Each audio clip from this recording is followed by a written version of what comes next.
Hello ವೀಕ್ಷಕರೇ, welcome back BP updates. ಹೇಗಿದ್ದೀರಾ? ಎಲ್ಲರದ್ದು ಊಟ ಕಾಫಿ ಎಲ್ಲ ಆಯ್ತಾ? ಬಿಗ್ ಬಾಸ್ ಅವರು ಇವಾಗೊಂದು ಪ್ರೋಮೋ ಬಿಟ್ಟಿದ್ದಾರೆ. ಅದು ಗಿಲ್ಲಿ ನಟ ವರ್ಸಸ್ ಅಶ್ವಿನಿ ಮೇಡಮ್ ಅವರು. ಸೊ ಆ ಪ್ರೋಮೋ ನೋಡಿದ ನಂತರ, ಅದರಲ್ಲೂ ಕೂಡ ಈ ವಾರದ ಬೆಳವಣಿಗೆ ನೋಡಿದ ನಂತರ ನನ್ಗನ್ನಿಸ್ತಾ ಇರೋದು, ಬರುತ್ತಾ ರಾಯನ ಕುದುರೆ ಕತ್ತೆ ಆಗ್ತಾ ಇದೆಯಾ ಅಂತ.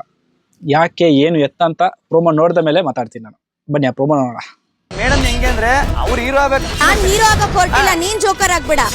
ಕಾಮಿಡಿಯನ್ ಪ್ರೂವ್ ಮಾಡಿದಲ್ಲ ನಿನ್ ಮುಂದೆ. ನಿನ್ ಮುಂದೆ ಪ್ರೂವ್ ಮಾಡಿದಲ್ಲ ನಿನ್ ಮುಂದೆ. ನಾನು ಪ್ರೂವ್ ಮಾಡಿದೆ. ನಿನಗೆ ತಾಕತ್ತಿದೆಯೇನೋ? ನಿನಗೆ ತಾಕತ್ತಿದೆಯೇನೋ? ಒಂದು ಬಲೂನ್ಗೆ ಬಂದು ಗೆಲ್ಲಕ್ಕಾಗಿಲ್ಲ ನೀನು. ಒಂದು ಮೈಕ್ ಸರಿಯಾಗಿ ಮಾಡ್ಕೊಳ್ಳೋ ಯೋಗ್ಯತೆ ಇಲ್ಲ. ಯೋಗ್ಯತೆ ಅಂತ ಮಾತಾಡ್ತೀನಿ. ಮೈಕ್ ಬಾರಿ ನಿಮ್ಮ ಮನೆ ಬಾಗಿಲನ್ನು ತಿನ್ಕೊಂಡು ಉಳ್ಕೊಂಡಿರೋ ಬಿಗ್ ಬಾಸ್ ಮನೆಗೆ ಬರ್ಬೇಕಿತ್ತ. ತಿನ್ಕೊಂಡು ಉಳ್ಕೊಂಡಿರೋ ಬಿಗ್ ಬಾಸ್ ಮನೆಗೆ ಬರ್ಬೇಕಿತ್ತ. ಬಿಗ್ ಬಾಸ್ ಇಂದು ರಾತ್ರಿ 9:30ಕ್ಕೆ. ಎಸ್ ವೀಕ್ಷಕರೇ, ನೋಡಿದಿರಲ್ಲ, ಗಿಲ್ಲಿ ನಟ ವರ್ಸಸ್ ಅಶ್ವಿನಿ ಗೌಡರ್ ಅವರು. ಇದು ಈ ವಾರದ ಕಳಪೆ ಯಾರಿಗೆ ಅನ್ನೋ ವಿಚಾರದಲ್ಲಿ ಚರ್ಚೆ ನಡೀತಾ ಇದೆ ಅನ್ಸುತ್ತೆ. ಐ ಥಿಂಕ್ ಈ ವಾರನೂ ಕೂಡ ಅಶ್ವಿನಿ ಮೇಡಮ್ ಅವರು ಕ್ಯಾಪ್ಟನ್ ಆಗಿಲ್ಲ. ಬಹುಶಃ ಬಿಗ್ ಬಾಸ್ ಅವರು ಕ್ಯಾಪ್ಟನ್ಸಿ ಓಟದಲ್ಲಿ ಏನು ಮಿಸ್ಟೇಕ್ ಆಗಿದೆ, ಇವಾಗ ಬೆಳಗಿನ ಪ್ರೊಮೋ ಏನಿದೆ, ಸೊ ಅದರಲ್ಲಿ ಧನುಷ್ ಗೌಡ ಅವರು ವಿನ್ ಆದರೂ ಕೂಡ ಅದೇನೋ ಮಿಸ್ಟೇಕ್ ಆಗಿದೆ ಅಂತ ಬಿಗ್ ಬಾಸ್ ಅವರು ಎಂಟ್ರಿ ಆಗಿದಾರಲ್ಲ. ಸೊ ಮನೆ ಮಂದಿಯ ಓಟಿನ ಮೇಲೆ ಕ್ಯಾಪ್ಟನ್ ಯಾರಾಗಬೇಕು ಅನ್ನೋ ನಿರ್ಧಾರ ಆಗಿದೆ ಅನ್ಸುತ್ತೆ. ಬಹುಶಃ ಧನುಷ್ ಅವರಿಗೆ ಜಾಸ್ತಿ ಓಟ್ ಸಿಕ್ಕಿರುತ್ತೆ. ಯಾಕೆಂತ ಹೇಳಿದ್ರೆ ನಿನ್ನೆ ರಘು ಸರ್ ಕೂಡ ಹೇಳಿದ್ರು, ಈ ವಾರ ಕ್ಯಾಪ್ಟನ್ ಆದ್ರೆ ಅದು ಧನುಷ್ ಆಗ್ಬೇಕು. ಯಾಕಂತ ಹೇಳಿದ್ರೆ ಫಿಸಿಕಲಿ ಆಗಲಿ ಪ್ರತಿಯೊಂದು ಕೂಡ ಟಾಸ್ಕ್ ಅನ್ನ ಚೆನ್ನಾಗಿ ಆಡಿದ್ದಾರೆ. ಅದು ಕೂಡ ಟಫ್ ಇದ್ದ ಟಾಸ್ಕ್ ಅನ್ನು ಕೂಡ ಚೆನ್ನಾಗಿ ಆಡಿದ್ದಾರೆ ಅಂತ. ಸೊ ಆ ನಿಟ್ಟಿನಲ್ಲಿ ನನ್ಗೆ ಗೊತ್ತಿರೋ ಪ್ರಕಾರ ಮೆಜಾರಿಟಿ ವೋಟ್ ಧನುಷ್ ಅವ್ರಿಗೆ ಹೋಗಿರುತ್ತೆ. ಅದರಿಂದ ಅಶ್ವಿನಿ ಮೇಡಮ್ ಅವರು ಕ್ಯಾಪ್ಟನ್ ಆಗೋದು ತಪ್ಪಿರುತ್ತೆ. ಸೊ ಈ ವಾರದಲ್ಲಿ ಇನ್ನೊಂದು ಆಕ್ಟಿವಿಟೀಸ್ ಬಾಕಿ ಇರೋದು ಕಳಪೆ ಕೊಡೋದು. ಸೊ ಆ ಕಳಪೆ ಕೊಡುವ ಟೈಮಲ್ಲಿ ಗಿಲ್ಲಿ ನಟ ಅಶ್ವಿನಿ ಮೇಡಮ್ ಅವ್ರನ್ನ ತಗೊಂಡಿರ್ತಾರೆ ಹೆಸರು. ಅದಕ್ಕೋಸ್ಕರ ಇಷ್ಟೆಲ್ಲ ಜಗಳಗಳು, ಮಾತು ಮಿತಿ ಮೀರಿ ಹೋಗ್ತಾ ಇರೋದು. ಸೊ ಇದಿಷ್ಟು ಪ್ರೋಮೋದ ಬಗ್ಗೆ. ಇಲ್ಲಿ ತಪ್ಪು ಸರಿ ಏನು ಮಾತಾಡೋಕ್ಕಾಗಲ್ಲ. ಯಾಕೆಂತ ಹೇಳಿದ್ರೆ ಪ್ರೊಮೋ ನೋಡಿ ಜಡ್ಜ್ ಮಾಡೋದಕ್ಕೆ ಆಗಲ್ಲ. ಆದರೂ ಕೂಡ ನನಗೆ ಇತ್ತೀಚೆಗೆ ಈಗ ಫ್ಯಾಮಿಲಿ ರೌಂಡ್ ಆದ ನಂತರ ಅಶ್ವಿನಿ ಮೇಡಮ್ ಅವರು ಮೊದಲಿನ ಥರ ಟ್ರಿಗರ್ ಮಾಡಿಕೊಂಡು ಇಲ್ಲ, ಮೊದಲಿನ ಥರ ಅಹಂಕಾರ ತೋರಿಸ್ಕೊಂಡು ದರ್ಪ ತೋರಿಸ್ಕೊಂಡು ಮನೆ ಒಳಗಡೆ ಇಲ್ಲ. ಅವರು ಸ್ವಲ್ಪ ಬದಲಾವಣೆ ತಂದಿದ್ದಾರೆ ಅವರೊಳಗಡೆನೆ. ಒಂದು ಸಂದರ್ಭದಲ್ಲಿ ಇಲ್ಲ ಒಂದು ಟೈಮಲ್ಲಿ ಅವರು ತುಂಬಾನೇ ಮೆರೆದಿದ್ದಾರೆ ಅಂತಾನೆ ಇಟ್ಕೊಳ್ಳೋಣ. ಕೆಲವೊಂದಿಷ್ಟು ಮಾತುಕತೆ, ಜಗಳ, ದೊಂಬಿ ಎಲ್ಲದಕ್ಕೂ ಅಶ್ವಿನಿ ಮೇಡಮ್ ಅವರು ಕಾರಣ ಆದ್ರು ಅಂತಾನೆ ಇಟ್ಕೊಳ್ಳೋಣ. ಬಟ್ ಯಾವುದೋ ಒಂದು ಪಾಯಿಂಟ್ ಅಲ್ಲಿ ಸುದೀಪ್ ಸರ್ ಅವರು ಏನು ಅವರಿಗೆ ಬುದ್ಧಿಮಾತನ್ನ ಹೇಳ್ತಾರೆ, ಆ ನಂತರ ಅವರು ಬದಲಾಗ್ಲಿಕ್ಕೆ ಟ್ರೈ ಮಾಡ್ತಾ ಇದ್ದಾರೆ.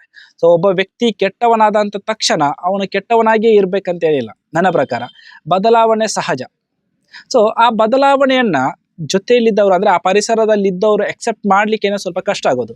ಸೊ ಇಲ್ಲಿ ತುಂಬಾ ಜನರಿಗೆ ಈಗ ಸಮಾಜದಲ್ಲಿ ಆದ್ರೂ ಅಷ್ಟೇ ಕಷ್ಟ ಆಗೋದೇನು ಗೊತ್ತಾ, ಯಾವುದೋ ಒಂದು ಸಂದರ್ಭದಲ್ಲಿ ತಪ್ಪು ಮಾಡಿರ್ತಾರೆ. ಸೊ ಆ ತಪ್ಪನ್ನ ತಿದ್ದಿ ನಡೀಲಿಕ್ಕೆ ಸಮಾಜನೇ ಅವಕಾಶ ಕೊಡಲ್ಲ. ಪ್ರತಿ ಸಂದರ್ಭದಲ್ಲೂ ಕೂಡ ಅವರು ತಿದ್ದಿ ನಡೆದ್ರು, ಬದಲಾವಣೆ ಮಾಡಿಕೊಂಡಿದ್ರು ಕೂಡ ಅವರನ್ನ ಅದೇ ದೃಷ್ಟಿಯಲ್ಲಿ ನೋಡೋದು, ಸಂಶಯ ದೃಷ್ಟಿಯಲ್ಲಿ ನೋಡೋದು. ಯಾವುದೇ ಒಂದು ತಪ್ಪು ನಡೆದ್ರು, ಇವಾಗ ಒಂದು ಕಳ್ಳತನ ನಡೀತು ಅಂದ್ರೆ ಇಟ್ಕೋಣ, ಸೊ ಫಸ್ಟಿಗೆ ಅವರ ಮೇಲೆನೆ ಡೌಟ್ ಪಡೋದು ಮುಂತಾದವೆಲ್ಲ ನಡೀತದೆ. ಸೊ ಅವಾಗ ಏನಾಗ್ತದೆ, ಮತ್ತೆ ಅವರು ಹಳೆಯ ಕ್ಯಾರೆಕ್ಟರ್ಗೆ ಬರ್ತಾರೆ. ಈ 2 ವಾರ ನಾನು ಅಬ್ಸರ್ವ್ ಮಾಡಿದಾಗೆ ಅಶ್ವಿನಿ ಮೇಡಮ್ ಅವ್ರ 2.0 ವರ್ಷನ್ ಏನಿದೆ ಅದು ಸ್ವಲ್ಪ ಇಂಪ್ರೂವ್ಮೆಂಟ್ ಇತ್ತು. ಬಟ್ ಧ್ರುವಂತ್ ಅವ್ರ ಜೊತೆ ಸೇರಿ ಒಂಚೂರು ಅವರು ಆ ಕಡೆ ಮಾಡ್ಕೊಂಡ್ರು ಒಂದು 2 ದಿನ ಆದ್ರೂ ಕೂಡ ಅವರಲ್ಲಿ ಬದಲಾವಣೆ ಕಾಣ್ತಾ ಇತ್ತು. ಆ ಬದಲಾವಣೆಯನ್ನ ಮನೆ ಇಡೀ ಒಪ್ಪಿಕೊಂಡ್ರು ಕೂಡ, ಅಂದ್ರೆ ಅಷ್ಟು ದೊಡ್ಡ ಜಗಳ ಆಡಿದ ರಕ್ಷಿತಾ ಶೆಟ್ಟಿ ಕೂಡ ಒಪ್ಕೊಂಡ್ರು, ಅಲ್ಲಿ ಅರ್ಥ ಮಾಡ್ಕೊಂಡ್ರು. ಗಿಲ್ಲಿ ನಟ ಆ್ಯಂಡ್ ಕಾವ್ಯಾರವರು ಒಪ್ಕೊಳ್ಳಿಕ್ಕೆ ರೆಡಿ ಇಲ್ಲ.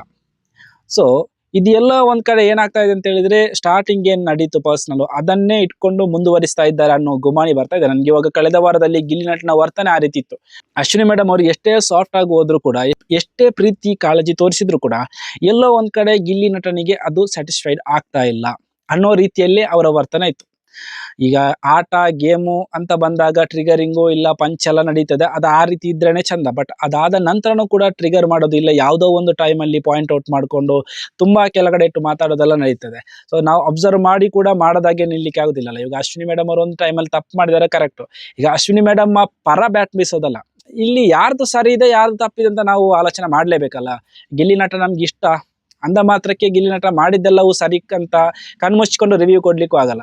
ಸೊ ನನಗೆ ಪರ್ಸನಲ್ ಆಗಿ ಈಗ ಈ ಒಂದು ವಾರದಲ್ಲಿ ಗಿಲ್ಲಿ ನಟ ಕ್ಯಾಪ್ಟನ್ ಆದ ನಂತರನೂ ಕೂಡ ಅಶ್ವಿನಿ ಮೇಡಮ್ ಅವರನ್ನ ತುಂಬಾನೇ ಒಂಚೂರು ಟಾರ್ಗೆಟ್ ಮಾಡಿದ ರೀತಿಯಲ್ಲಿತ್ತು. ಅದು ಕೂಡ ನಿನ್ನೆಯ ಒಂದು ಮಾತುಕತೆಯಲ್ಲಿ ನೀವು ನೋಡಿದ್ದೀರಾ, ನೈಟ್ ಅವ್ರು ಕೂತ್ಕೊಂಡು ಮಾತಾಡೋದು, ಯಾರು ಕ್ಯಾಪ್ಟನ್ ಆದ್ರೂ ಪರವಾಗಿಲ್ಲ, ಅಶ್ವಿನಿ ಮೇಡಮ್ ಅವರು ಕ್ಯಾಪ್ಟನ್ ಆಗ್ಬಾರ್ದು ಅನ್ನೋ ರೀತಿಯಲ್ಲಿ ಗಿಲ್ಲಿ ನಟ ಹೇಳಿರ್ತಾರೆ. ಸೊ ಎಲ್ಲ ಒಂದ್ ಕಡೆ ಗಿಲ್ಲಿ ನಟ ತುಂಬಾನೇ ತೀರಾ ಪರ್ಸನಲ್ ಆಗಿ ತಗೊಂಡ್ರು ಅನ್ಸುತ್ತೆ ಈ ಆಟವನ್ನ. ಗೊತ್ತಿಲ್ಲ ಹೇಗೆ ಅಂತ. ಫ್ಯಾಮಿಲಿ ರೌಂಡ್ ಮುಗ್ದ ನಂತರ ಇಂಪ್ರೂವ್ಮೆಂಟ್ ಮಾಡ್ಕೋಬೋದಿತ್ತು. ವ್ಯಕ್ತಿತ್ವದ ಆಟ ಅಂತ ಇಲ್ಲಿ ಏನ್ ಜನರು ಅಬ್ಸರ್ವ್ ಮಾಡ್ತಾರೆ.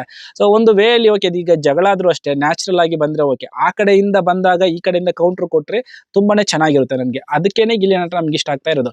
ಬಟ್ ಈ ಪ್ರೊಮೋದಲ್ಲಾದ್ರೂ ಅಷ್ಟೇ ನಮ್ದು 2-3 ದಿನದಲ್ಲಿ ಗಿಲ್ಲಿ ನಟನೇ ಕಾಲು ಕೆರೆದು ಹೋಗೋ ತರ ಇದೆ. ಸೊ ಅದೆಲ್ಲ ಒಂದ್ ಕಡೆ ಗಿಲ್ಲಿ ನಟನ ವ್ಯಕ್ತಿತ್ವಕ್ಕೆ ಅದು ಸರಿ ಹೊಂದಲ್ಲ ಅಂತ. ಇವಾಗ ನಾವು ನೋಡಿರೋ ಗಿಲಿನಾಟ ಈ ರೀತಿ ಅಲ್ಲಲ್ಲ. ನಾವು ನೋಡಿರೋ ಗಿಲಿನಾಟ ಕಾಮಿಡಿ ಮಾಡ್ತಾರೆ, ಎಲ್ಲರ ಜೊತೆ ಖುಷಿ ಖುಷಿಯಾಗಿರ್ತಾರೆ, ಯಾರೊಂದಿಗೂ ಜಿದ್ದಿಡ್ಕೊಳ್ಳಲ್ಲ. ಎಷ್ಟೇ ಜಗಳ ಆದರೂ ಕೂಡ ಮತ್ತೆ ಹೋಗಿ ಮಾತಾಡಿಸುವಂತಹ ವ್ಯಕ್ತಿತ್ವ ಉಳ್ಳವರು. ಸೊ ಅಂತಹ ವ್ಯಕ್ತಿ ಎಲ್ಲೋ ಒಂದ್ ಕಡೆ ಜಿದ್ದಿಡ್ಕೊಂಡು ಮಾತಾಡ್ತಾರೆ, ಇಲ್ಲ ಟ್ರಿಗರ್ ಮಾಡ್ತಾರೆ, ಪಾಯಿಂಟ್ ಮಾಡ್ತಾರೆ, ಕಮೆಂಟ್ ಮಾಡ್ತಾರೆ ಅಂತ ಆಗುವಾಗ ನಮ್ಗೆ ಅದು ಎಕ್ಸೆಪ್ಟ್ ಮಾಡ್ಲಿಕ್ಕೆ ಸರಿ ಆಗಲ್ಲ. ಈ ಪ್ರಮೋದ ಬಗ್ಗೆ ತುಂಬಾನೇ ಜಾಸ್ತಿ ಮಾತಾಡುವ ಹಾಗೂ ಇಲ್ಲ, ಎಲ್ಲೆಲ್ಲಿ ಕಟ್ ಮಾಡಿ ಏನ್ ಮಾಡ್ತಾರೆ ಅಂತ ಗೊತ್ತಾಗಲ್ಲ. ಸೊ ಸುಮ್ಮನೆ ಮಾತಾಡಿ ಕೆಟ್ಟವರಾಗಬಾರ್ದು. ಬಟ್ ನನ್ಗನ್ಸಿರೋದು ಈ ವಾರದಲ್ಲಿ ಗಿಲ್ಲಿನಟ್ನದ್ದು ಒಂದು ಚೂರು ಬದಲಾವಣೆ ಈ ರೀತಿ ಕಂಡಿತು. ಇದು ಅವರ ಗೆಲುವಿನ ಅಂತರ ಇದೆಯಲ್ಲ, ಅದು ಕಡಿಮೆ ಮಾಡುವ ನಿಟ್ಟಿನಲ್ಲಿ ಕೆಲಸ ಮಾಡ್ಬೋದು ಅನ್ನೋದು ನನ್ನ ಅನಿಸಿಕೆ. ಇನ್ನೊಂದು, ರಕ್ಷಿತಾ ಶೆಟ್ಟಿಯ ಬಗ್ಗೆ ಗಿಲ್ಲಿನಟ ಮಾತಾಡುವ ರೀತಿ. ಈಗ ನಿನ್ನೆ ಗಿಲ್ಲಿನಟ ಟಾಸ್ಕ್ ಅಲ್ಲಿ ಸೋತಿರೋದು ಯಾರು? ಗಿಲ್ಲಿನಟ ಆಡಿ ಸೋತಿರೋದು. ರಾಶಿಕಾ ಶೆಟ್ಟಿ ಚೆನ್ನಾಗೇ ಆಡಿದ್ದಾರೆ. ಬಟ್ ಅಲ್ಲಿ ಸೋತ ನಂತರ ಗಿಲ್ಲಿನಟ ಒಂದು ಒಪಿನಿಯನ್ ಅನ್ನ ಪಾಸ್ ಮಾಡ್ತಾರೆ. ಏನಂತ ಹೇಳಿದ್ರೆ, ರಕ್ಷಿತಾ ಶೆಟ್ಟಿ ಯಾರಿಗೆಲ್ಲ ಸಪೋರ್ಟ್ ಮಾಡ್ತಾರೆ ಅವರು ಸೋಲ್ತಾರೆ ಅಂತ. ಈಗ ಮೊನ್ನೆಯಿಂದ ರಕ್ಷಿತಾ ಶೆಟ್ಟಿ ಯಾರ ಜೊತೆಗಿರ್ತಾರೆ ಅವ್ರ ಮನೆಗೆ ಹೋಗ್ತಾರೆ ಅನ್ನೋ ಒಂದು ಒಪಿನಿಯನ್ ಅನ್ನ ಕ್ರಿಯೇಟ್ ಮಾಡ್ತಾರೆ ಗಿಲ್ಲಿನಟ. ಅವಾಗ್ಲೂ ಕೂಡ ರಕ್ಷಿತಾ ಶೆಟ್ಟಿ ನಗಾಡ್ತಾನೆ ಇರ್ತಾರೆ, ಏನು ಅದಕ್ಕೆ ಕೌಂಟರ್ ಕೊಡಲ್ಲ. ನಿನ್ನೆ ಕೂಡ ಅದೇ ರೀತಿ ಮಾಡ್ತಾರೆ. ರಘು ಸರ್ ಅವರ ಮನಸ್ಸಿನಲ್ಲಿ, ಉಳಿದವರೆಲ್ಲರ ಮನಸ್ಸಿನಲ್ಲಿ ಅಂತದೊಂದು ಭಾವನೆಯನ್ನ ಬಿತ್ತಾರೆ. ಅಂದ್ರೆ ತನ್ನ ಸೋಲಿಗೆ ತಾನೇ ಕಾರಣ ಅನ್ನೋದು ಒಪ್ಪಿಕೊಳ್ಳಿಕ್ಕೆ ರೆಡಿ ಇಲ್ಲ ಗಿಲ್ಲಿನಟ. ರಕ್ಷಿತಾ ಶೆಟ್ಟಿಯ ಮೇಲೆ ಗೂಬೆ ಕೂರಿಸ್ತಾರೆ. ಅದೇ ಕೆಲಸವನ್ನ ಬೇರೆ ಯಾರ ಮೇಲಾದ್ರೂ ಮಾಡಿದ್ರೆ ಅವ್ರು ರಿಟರ್ನ್ ಕೊಡ್ತಾರೆ. ಅವತ್ತೊಂದ್ ದಿನ ಯಾವುದು ಗಿಲ್ಲಿನಟ ವರ್ಸಸ್ ಅಶ್ವಿನಿ ಮೇಡಮ್ ಅವರ ಟೀಮ್ ಇತ್ತು. ಕಾವ್ಯ, ಸ್ಪಂದನ ಗಿಲ್ಲಿನಟನ ಟೀಮಲ್ಲಿ ಆಡಿದ್ರು. ಅವಾಗ ಗಿಲ್ಲಿನಟ ತಮಾಷೆಗೆ ಹೇಳಿದ್ರು, ನಿಮ್ಮಿಬ್ಬರನ್ನ ನನ್ನ ಟೀಮಿಗೆನೆ ಕರ್ಕೋಬಾರ್ದಿತ್ತು, ನೀವು ವೀಕ್ ಇರೋರು, ಅದರಿಂದ ಸೋತಿತ್ತು ಅಂತ.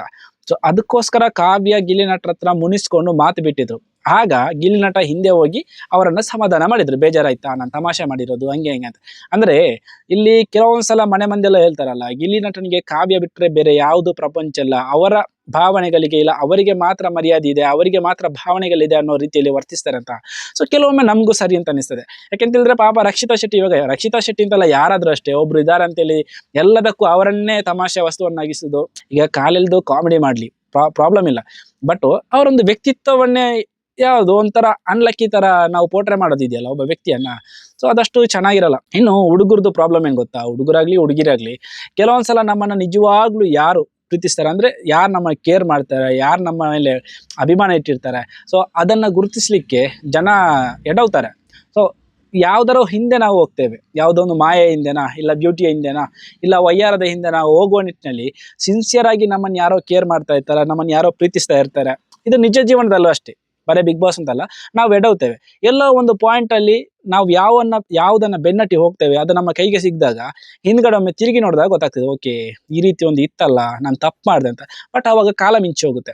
ಇವಾಗ ರಕ್ಷಿತಾ ಶೆಟ್ಟಿಯ ಬಗ್ಗೆ ಗಿಲ್ಲಿನಟನಿಗೆ ಒಳ್ಳೆ ಅಭಿಪ್ರಾಯ ಇದೆ, ಫ್ರೆಂಡ್ಸ್ ಎಲ್ಲ ಓಕೆ ಫೈನ್. ಬಟ್ ಕೆಲವೊಂದು ಸಲ ಅಲ್ಲ, ಎಲ್ಲೋ ಒಂದ್ ಕಡೆ ಅವಳು ತೋರಿಸುವಂತಹ ಪ್ರೀತಿ ಕಾಳಜಿ ಏನಿದೆ ಅದಕ್ಕೆ ಅಷ್ಟೇ ರಿಟರ್ನ್ ಸಿಗಲ್ಲ ಅನ್ನೋದು ನಾನು ಅಬ್ಸರ್ವ್ ಮಾಡಿದ ರೀತಿ. ಸೊ ಇದನ್ನ ನೀವು ಅಬ್ಸರ್ವ್ ಮಾಡಿದ್ರೆ ಕಮೆಂಟ್ ಬಾಕ್ಸ್ ಅಲ್ಲಿ ತಿಳಿಸಿ. ಧನ್ಯವಾದಗಳು.